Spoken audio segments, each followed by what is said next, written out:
What's good, y'all? Welcome to another episode, and today we are talking about underrated turbocharged cars you forgot about.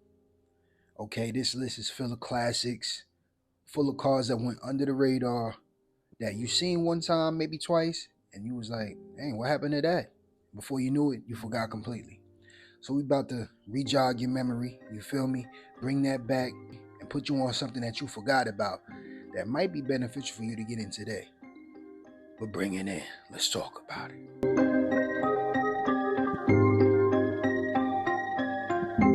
What's good, y'all? So first and foremost, of course, before we get into this video, I gotta let y'all know we got holiday sales going on for the merch, loyalty merch, whole bunch of discounts on it. Make sure you jump in there, lowexcelsapparel.com. The link will be in the bio.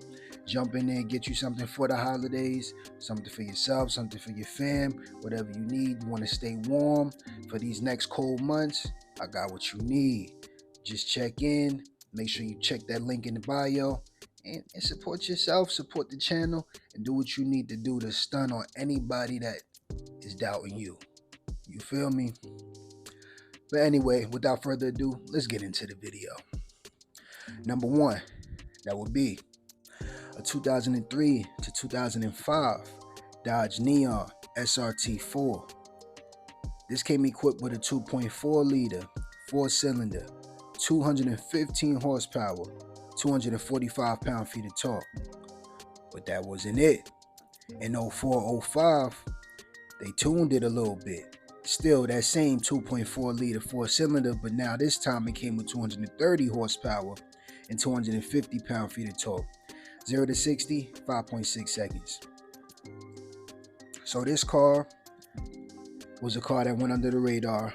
A lot of people didn't know about it, but fun fact for this car, I remember when it came out, my sister actually had the basic version of this. She had a super basic Dodge Neon. I believe it was like her second car that she's ever had in her life. And it was cool, but I think that was actually the first car I've ever drove too. I was young, you feel me? I shouldn't have been behind the wheel, but we ain't gonna talk about that.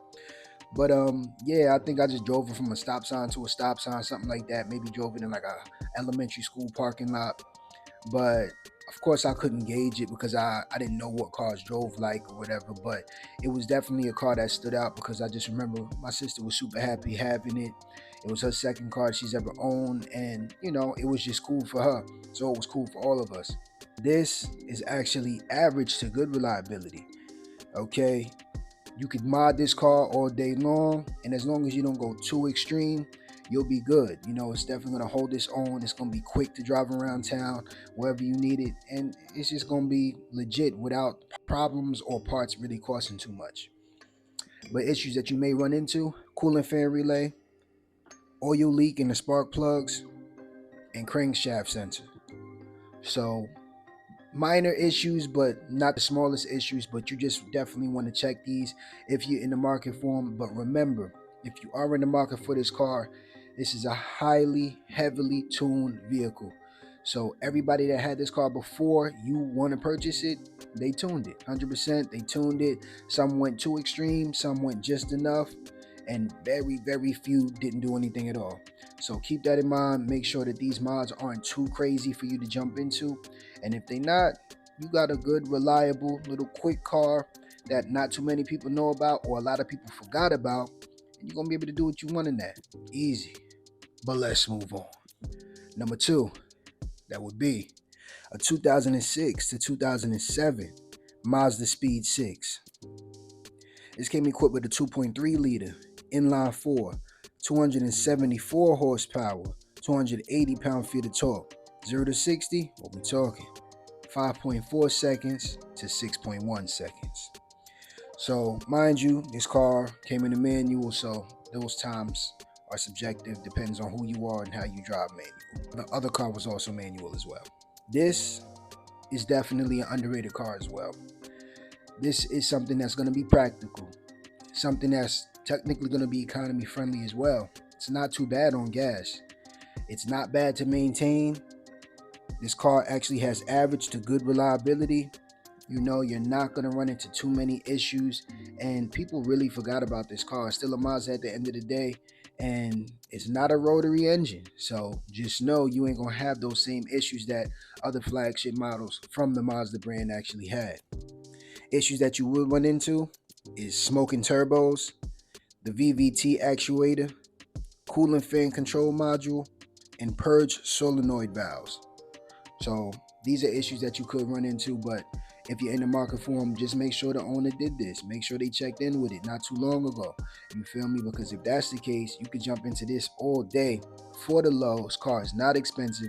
As long as you can find it, you can do your thing. If y'all caught one of my previous videos with the Mazda Speed 3, this is like its slightly older brother, but it's going to be more, I would say, practical for a bigger family because it's a little bigger. The Mazda 3 is a little more small, compact, more handling focus, where this is more, just cruising focus, but it's still going to whip and it's still light for today's standards because, they making everything super heavy today. So this car in today's standards is actually very light. So you're going to be able to do what you need to do in it. And like I said, there's people even online that you could check getting big power from this engine, from this platform. You see what I'm saying? So this is definitely something that you could tune, turn up with, and have some fun. You feel me? But without further ado, let's move on. Number 3. It's a rare one, y'all. You know what I mean when I say that by now. Let me know if you knew about this. A 2008 to 2012 Saab 9.3 Turbo X. This came equipped with a 2.8 liter V6, 280 horsepower, 295 pound-feet of torque, 0 to 60, 5.8 seconds. Fun fact, there were only 2,000 of these made, y'all. Only 2,000. And what we got in this country was only 632. So this is going to be a super rare car off rip. When it comes to reliability, it's actually average. You're not going to run into too many issues. But the Saab as a whole, this brand is no longer. Saab has been gone for years. They were a decent car company, but they just didn't survive out here in the country. They never technically made bad cars. They made decent cars. And if you jump into one of these, you'll probably be able to attest to that. Issues that you would run into is suspension springs, engine coolant loss, throttle body issues, ABS, and the AC temp. So other than that, you jumping into a super rare car. Nobody's gonna have it, and if you do have it, the next person that may have it, they might not even be in the same state as you. Okay, so if you could tune this car to your liking, exterior wise, the engine in particular, you could still get some more out of that engine as well. Not super extremely tunable, but it's definitely tunable, and you can make it your own and not worry about anybody else pulling up on you with the same car. And mind you, these cars are not too expensive. They have a broad range of where you can get them. You just have to find them. So if you can find one of these, I say jump into it. You see what I'm saying? Because nobody gonna have what you got. It's not that bad as far as reliability goes, and it's not that costly to fix. So keep that in mind. Let's move on. Number 4, that would be a 2003 to 2007 Volvo V70R. This came equipped with a 2.5 liter 5-cylinder engine, 300 horsepower, 295 pound-feet of torque. 0 to 60, what we talking? 5.6 seconds. Okay, so this is a Volvo, y'all. You know what Volvo come with. I remember in my last video, everybody was killing me because I called it a German car. I apologize, okay? It's just, we deal with a lot of German cars, so it just kind of rolled off the tongue. No diddy. But it's a Swedish car. We know it's made in Sweden, okay? So that's for y'all, just in case y'all clocking me again. But this is a good car, okay? This actually has average to good reliability. This is going to be super practical. You fit the whole fam in here. You got pets, put them in the trunk. You see what I'm saying? You got all the space that you need, and it's quick, and it actually looks good, and nobody really got it. You feel me? When this did come out, it was only a select few that did purchase this because it was kind of punching above its weight class as far as what you can get for the price that it was offered. But still, when you got in it, you knew that it was still a great car. And a lot of people that owned it will tell you the same thing. And a lot of people love it. They swear by it. Issues that you would run into is turbocharger seals, suspension bushings, timing belts, leaks from the PCV system, and just electrical issues overall. So once again, it's an older car, so electric issues is always going to be something that stands out. But if you can check those other issues before you purchase it and possibly have a Volvo mechanic just on hand, you ain't gonna have no issues with this. And even if you know how to work on cars a little bit, you're still gonna be good. This is not a bad car to own. It's very practical. It's fun. It's gonna be fun enough for you. It has enough speed to do what you need it to do. It's not the most tunable, but you can still tune it all the same and get a little more power out of it. And it looked good. It looked different. And nobody else is really gonna have it. Not today. You see what I'm saying? So you got all those things going for you, and it's not too expensive. You just have to find it. So once you find it, I say jump into one of these. You feel me? You can't beat it. But let's move on. Number 5. I rock with these right here, y'all. I like these. That would be a 1991 to 1999 Mitsubishi 3000 GT VR4.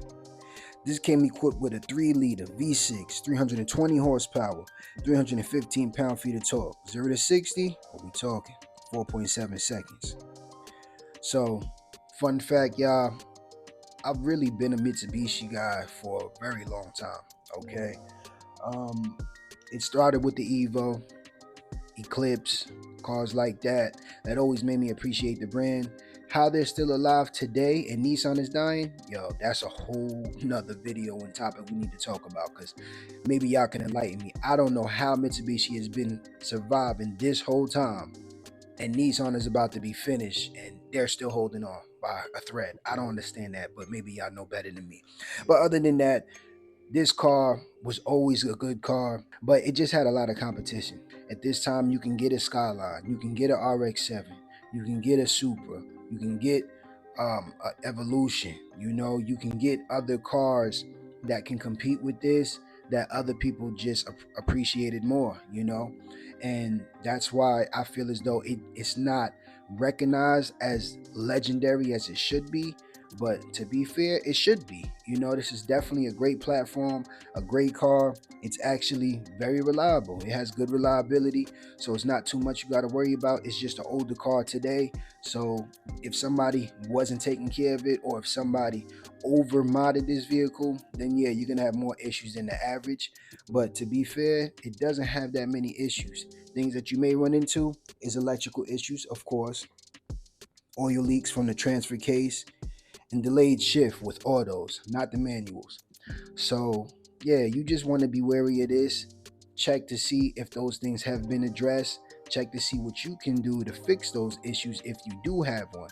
But other than that, you're gonna love this 90s classic JDM car. It's cool, it look good, it sound good, and this is Mitsubishi at its peak pretty much. You see what I'm saying? After this, it was pretty much over. I mean, they did come with a evolution that went to 2015, but at that time cars were becoming bigger. They wasn't as light on their feet, so the power to weight distribution wasn't as effective as it used to be. So that's something that is definitely going to stand out.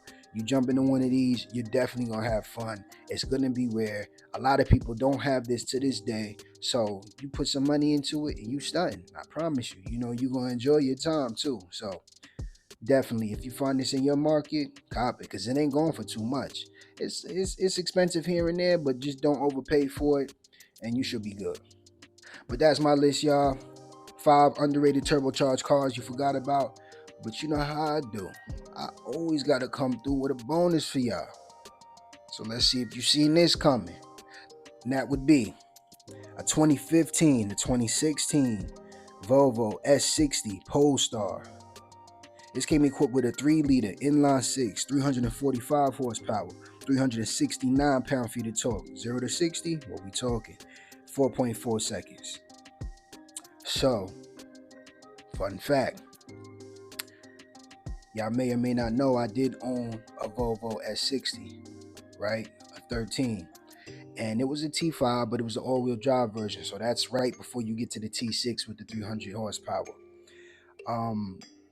That car was fun. You know, that car was light. It wasn't the lightest, but it was light enough to have some fun with it. It was quick on its feet. You know, it gripped and it put the power down. It was cool. It felt like it had more power than it actually had. But I always wanted a T6, specifically the R Design T6. But I was only able to find that after I purchased the vehicle that I had. But a lot of the ones that I seen, their mileage was just too crazy, right?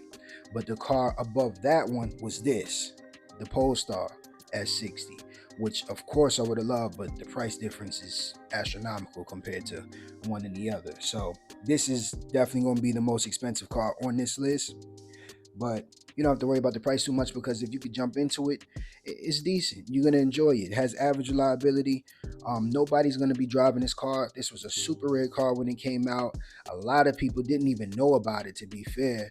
So if you do see one of these, it's a rare sight. I believe I maybe seen 2 of these, maybe, especially if you can see it in the blue. That's the best color in my opinion. But yeah, this was a great car. This was kind of, once again, playing in a competition in the area where cars were just slightly better in areas that people cared more about. You know, BMWs were sharper handling and a little quicker. Mercedes were a little better interior and a little more comfortable. Like Audi was just a little more respected brand in certain ways, and it just looked a little better. So it's just like Volvo has never really got the fair share of what they put into their cars based on the market that they was competing in. But this one right here is definitely different. You pull up in this, even people who own BMWs and own Mercedes and own Audi, they gonna want to have a conversation with you. Like, wait, what is that? Like that look different. You know, they see that Polestar logo, they know you mean business. You see what I'm saying? This is definitely something different. Nobody driving these, and they're super rare. Price, like I said, is gonna be on the higher end, but if you want something different and you want to stand out, cop one of these. Issues that you may run into is battery issues, tends to drain a lot, and just electrical issues as a whole. So not crazy issues. All expensive cars that have a lot of moving parts are going to have electrical issues, so you already know that's a thing. But for this car, it does have average reliability. It's not too bad. It looks good. It's different. It's fast. It's quick. You know, it handles well. Again, it doesn't do none of that the best, but it does it good enough for you to feel good and have a smile on your face every time you're behind the wheel and you're driving this car to its limits. So that's my list, y'all. If it was up to me, what would I get? I would probably end up in a 3000 GT or that S60 Polestar. You feel me? If I had the bigger budget, maybe the Polestar, but if I was just trying to jump into something just whenever, I might get that 3000 GT. But to be fair, I prefer Evo, so you know, that could be up in the air, who knows. But yeah, it'd be between those two. But y'all get in the comment section below and let me know what y'all will go with. But if y'all like this video, make sure you share, make sure you subscribe, and just like that, I'm out of here. Peace.